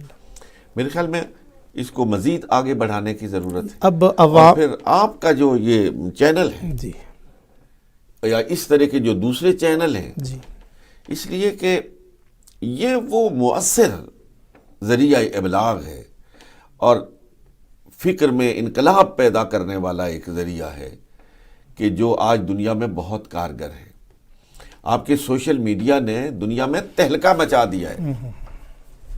آج لوگ اپنی ساری پروپیگنڈا مہم کا ذریعہ سوشل میڈیا کو بنائے ہوئے، اور جس پر کوئی پابندی بھی اور نہیں، جس پہ کوئی پابندی نہیں ہے۔ صحیح، وہ لوگوں کو معلومات بھی فراہم کر رہا ہے اور لوگوں کے فکر و نظر کے زاویوں میں انقلاب بھی پیدا کر رہا ہے۔ ایسا ہی اس لیے آپ جیسے زعماء کو چاہیے کہ وہ سوشل میڈیا کی طرف بھی توجہ دیں صحیح، اور مثبت انداز میں ان مسائل کا جواب دینے کی کوشش کریں جن میں آج کا نوجوان الجھا ہوا ہے۔ مثلاً یہی ابھی آپ نے اشارہ فرمایا تھا جی کہ ختم نبوت صحیح، بڑا اہم ایشو ہے، بنیادی عقیدہ ہے بہت ہمارا۔ بنیادی عقیدہ ہے، لیکن اس میں لوگوں کو سمجھانے کے لیے ایک حکمت اور دانائی پر مشتمل بالکل صحیح گفتگو چاہیے۔ چاہیے، کسی کو گالم گلوچ کرنے سے مسئلہ حل تو نہیں ہوتا۔ مسئلہ حل نہیں ہوتا۔ ادعو الی سبیل ربک بالحکمت والموعظۃ الحسنہ، اس موعظۃ حسنہ کے بنیادی اصول کو سامنے رکھ کر پھر اس عقیدے کی آبیاری کرنی چاہیے اور اس میں لوگوں کے ذہنوں میں پختگی پیدا کرنی چاہیے کہ کس طرح اگر ختم نبوت پر یقین نہ ہو تو آپ کے دین کی ساری عمارت دھڑام سے نیچے آ جائے، بالکل صحیح، مسلمان ہی نہیں ہے وہ، درم برم ہو جائے ہو جائے گا، اور ہماری شناختی اسی سے ہماری شناخت ختم ہو جائے گی۔ گی۔ تو لیکن اس کو پیش کرنے کے لیے ایک وہی آج کا قرآن اسلوب چاہیے، اور وہ قرآنی اسلوب ہی ہے نا جو آپ نے ادعو الی سبیل ربک بالحکمہ، تو قرآن نے ہمیں وہ اصول اور ضابطہ تو دے دیا ہے۔ اچھا، اب ہمارے ساتھ ایک کالر ہیں جی، ان سے سوال لیتے ہیں۔ السلام علیکم۔ وعلیکم السلام جی، دو میرے سوال ہیں پلیز۔ جی ضرور میری بہن۔ میرا پہلا سوال یہ ہے کہ ہمارے بزرگوں نے جو صحیح جنہوں نے دین کی خدمت کی تھی، جیسے حضرت عبد القادر جیلانی، انہوں نے کتنے لاکھوں لوگوں کو مسلمان بنایا۔ آج ہم مسلمانوں کو کافر بنا کر فخر محسوس کرتے ہیں بجائے اس کے کہ غیر مسلموں کو مسلمان بنائیں۔ وہ کہتے ہیں نا علامہ اقبال کے ہر شخص اپنے کردار پہ ڈال کے پڑتا کہہ رہا ہے کہ زمانہ خراب ہے۔ پاکستان میں جو مذہب کا حال ہے اس وقت، کیوں ہم اپنی متبری کرتے ہیں اور اللہ کے رسول کے ساتھ کیوں نہیں اس امت کو جوڑتے؟ جی ٹھیک ہے میری بہن، سوال اور کچھ دوسرا سوال؟ میرا دوسرا سوال یہ ہے کہ جو تفرقہ بازی اور کسی کو نماز کا نہیں پتا، روزے کا نہیں پتا، بیسک دین کا نہیں پتا، اور میڈیا کے اوپر جو مغربی کلچر کی جلگار ہے اس کی آپ کو فکر نہیں، اور آپس میں لڑائی اور جھگڑے ایک دوسرے کو۔ ٹھیک ہے میری بہن۔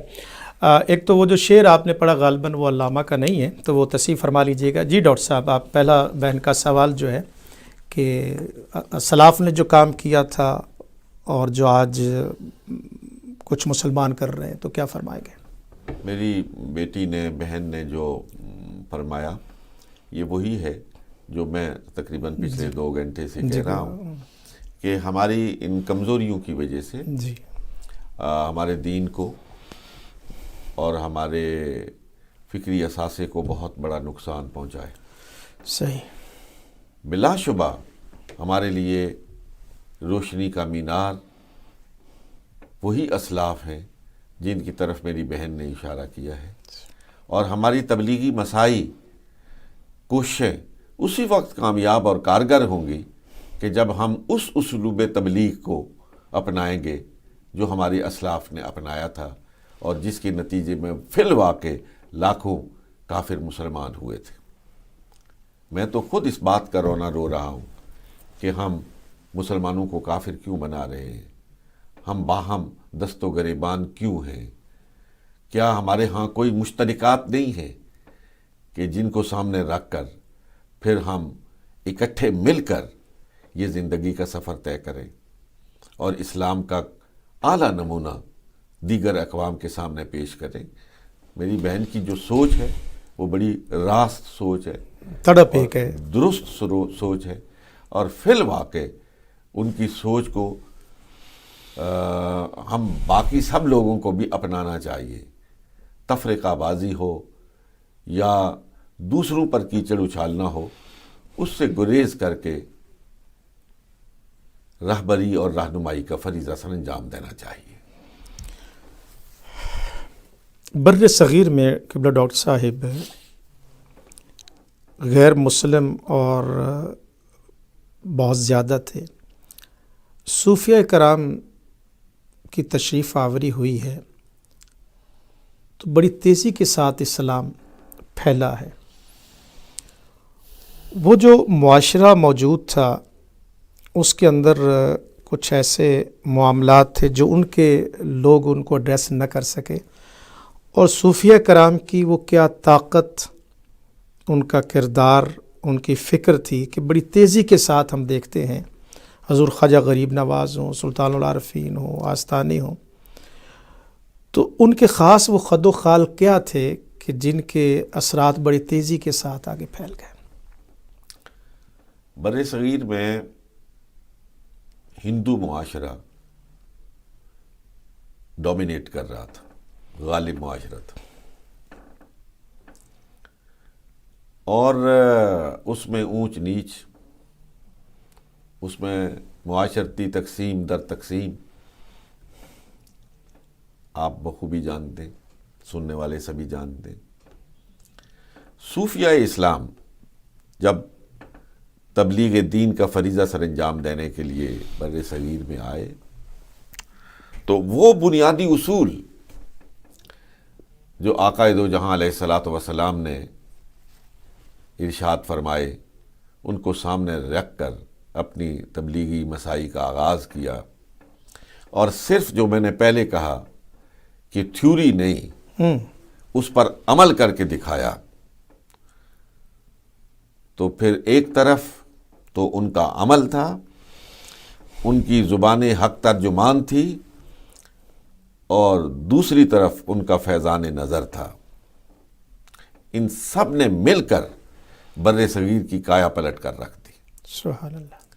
اور کوئی شک نہیں ہے کہ بر صغیر میں آج جو اسلام ہے وہ مرہون منت ہے ان صوفیاء کرام کا جنہوں نے بر صغیر کے چپے چپے پر جا کر علم اسلام بلند کیا، اپنی تبلیغی مساعی کی، اپنے دن اور رات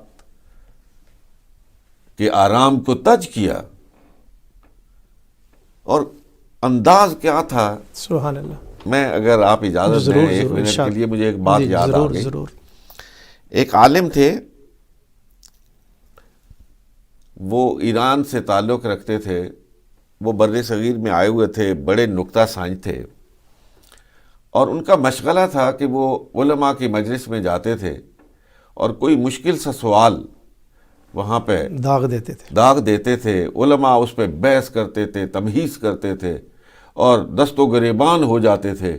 یہ تماشا دیکھتے تھے اور پھر کسی اگلی مجلس کے لیے روانہ ہو جاتے تھے. یہ ان کا مشغلہ جاری تھا کہ کسی نے ان سے کہا کہ یار آپ ہر مجلس میں جاتے ہیں، ایک تہلکہ مچا دیتے ہیں.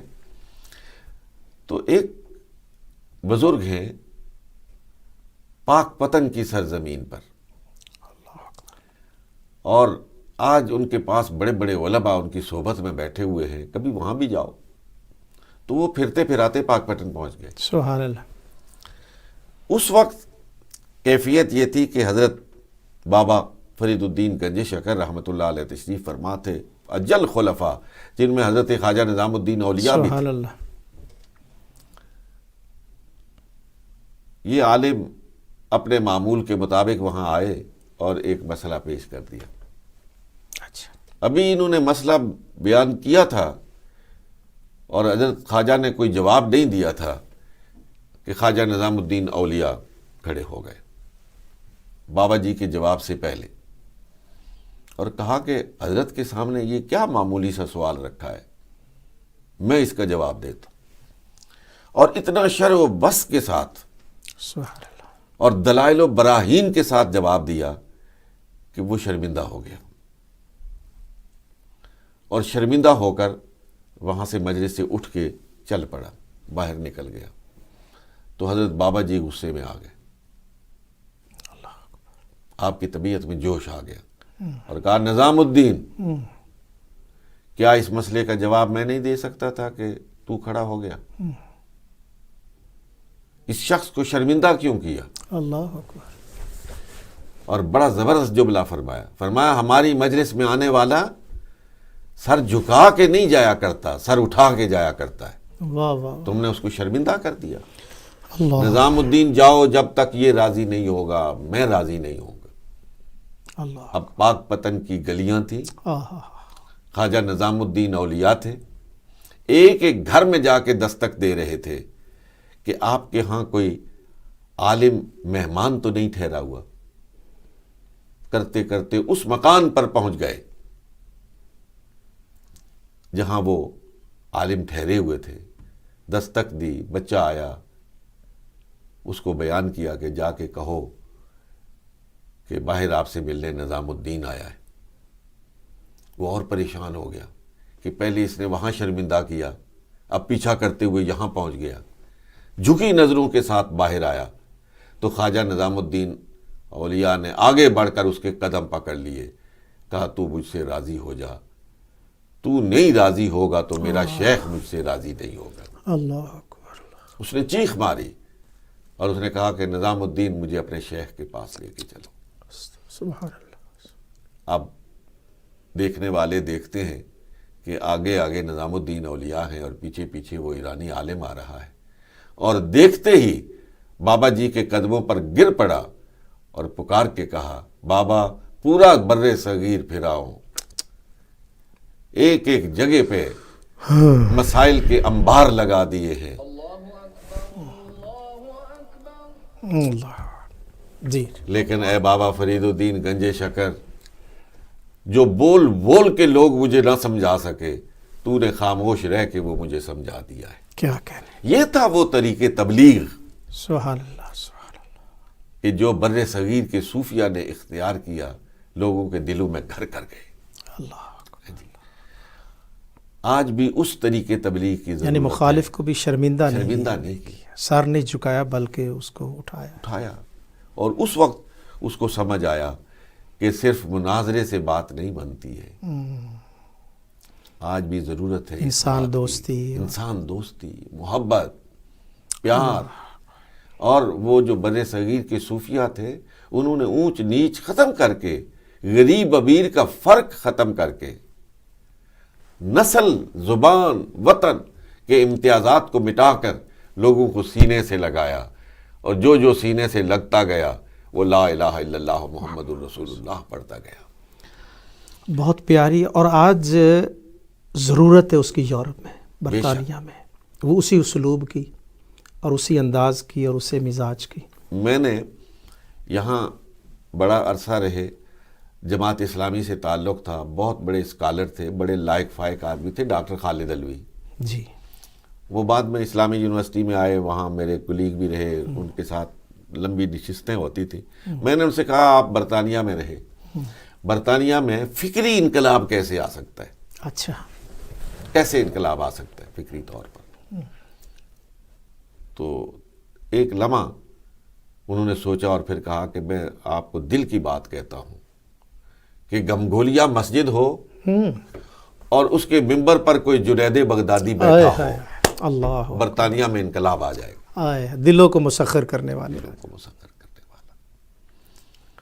تو آج ضرورت ہے اس بات کی کہ ہم وہ لوگ جو تبلیغ کی مسرت پر فائز ہیں، وہ علم کے ساتھ ساتھ عمل سے آراستہ ہو جائیں. وہ جو اقبال نے جواب شکوہ میں کہا تھا نا کہ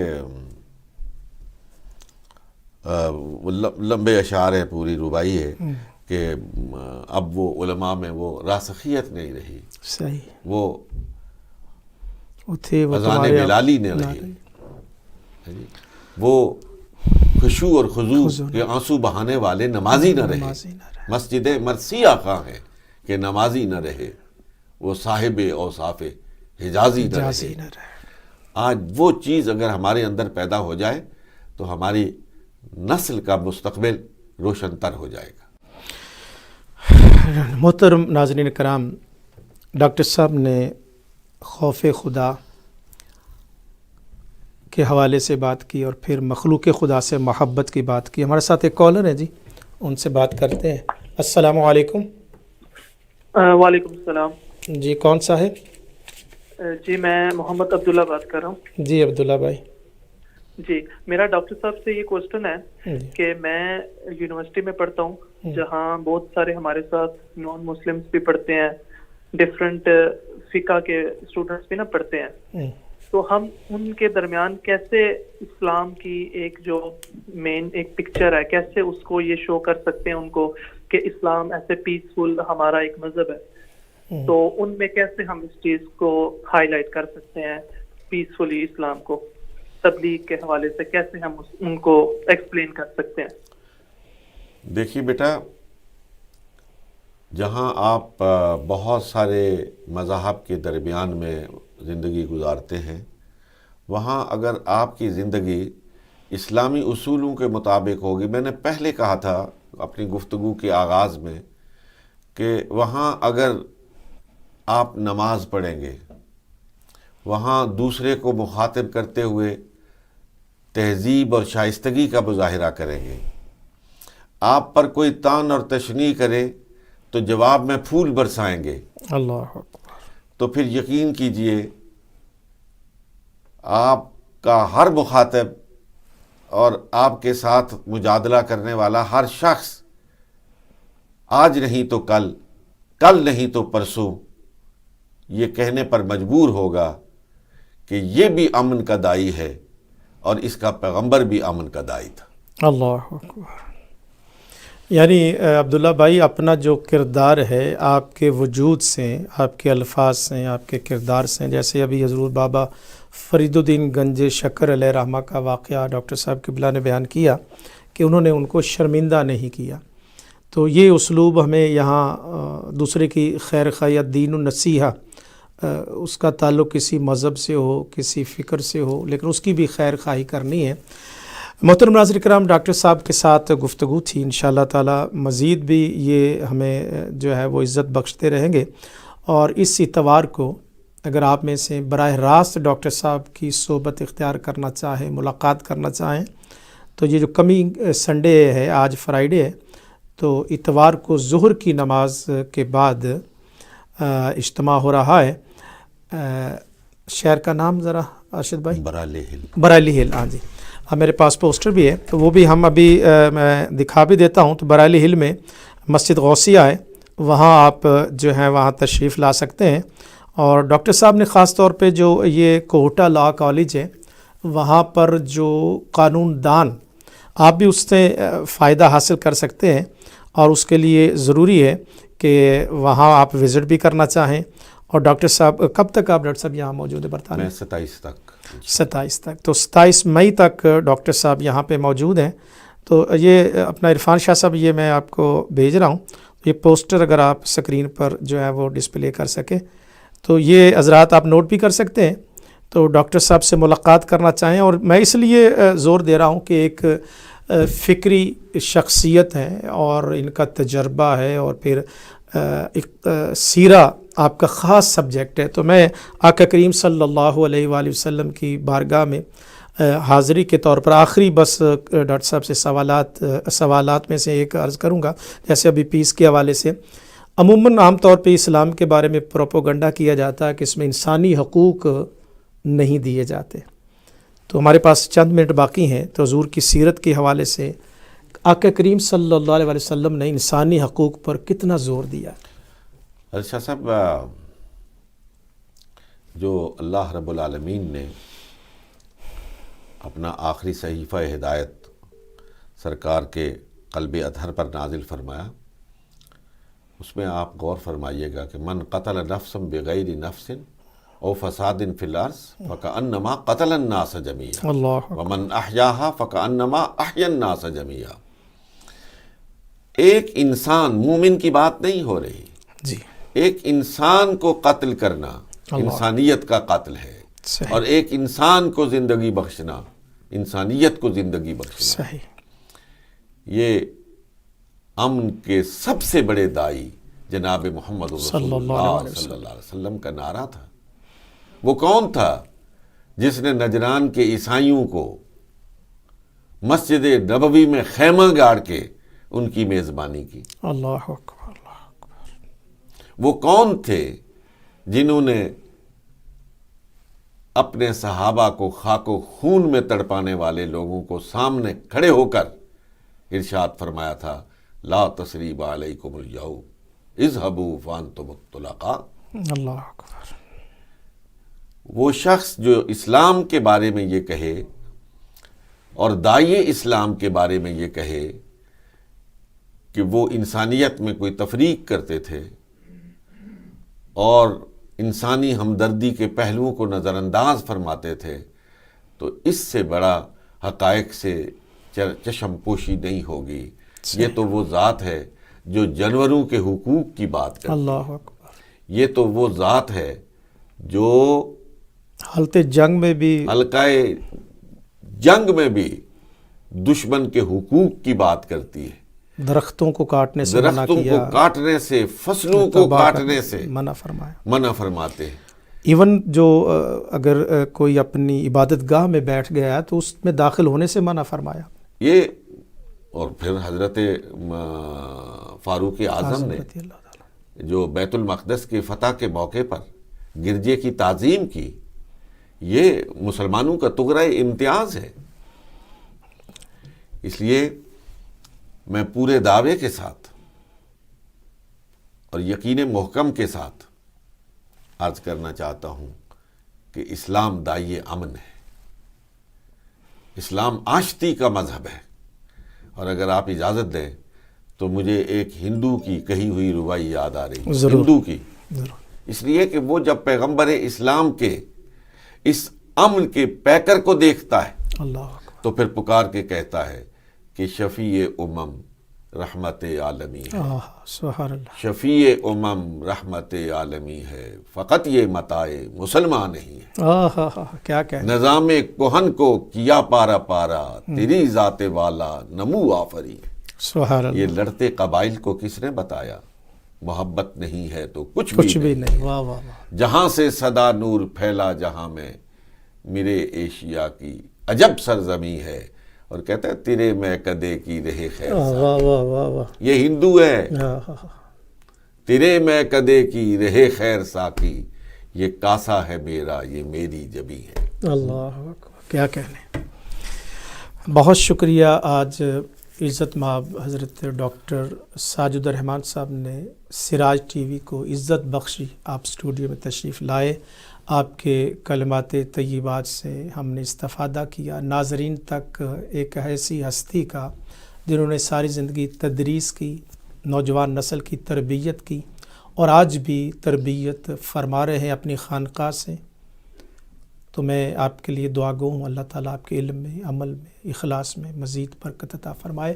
اور ڈاکٹر صاحب نے جو خاص طور پہ ہمیں کہا کہ خوف خدا اور عشق رسول اور محبت الہی، اس کی طرف ہمیں لوٹنا ہے، اسی میں بقا ہے، اسی میں خیر ہے، اسی کی طرف ہم نے لوٹ کر جانا ہے. اور پھر جو ادب کی بات کی ہے کہ ادب نہیں ہوگا تو سلطان العارفین برہان الواصلین سخی سلطان باہو علیہ رحمہ کی اس بیت کے ساتھ اجازت چاہوں گا کہ تسبیح پھری پر دل نہ پھریا، کی لینا تسبیح پڑھ کے ہو، علم پڑھیا پر ادب نہ سکھیا، کی لینا علم نو پڑھ کے ہو، چلے کٹے تے کچھ بھی نہ کھٹیا، کی لینا چلیاں وڑ کے ہو، جاگ بنا دودھ جمدے نہ باہو، بھاوے لال ہون کڑ کڑ کے ہو.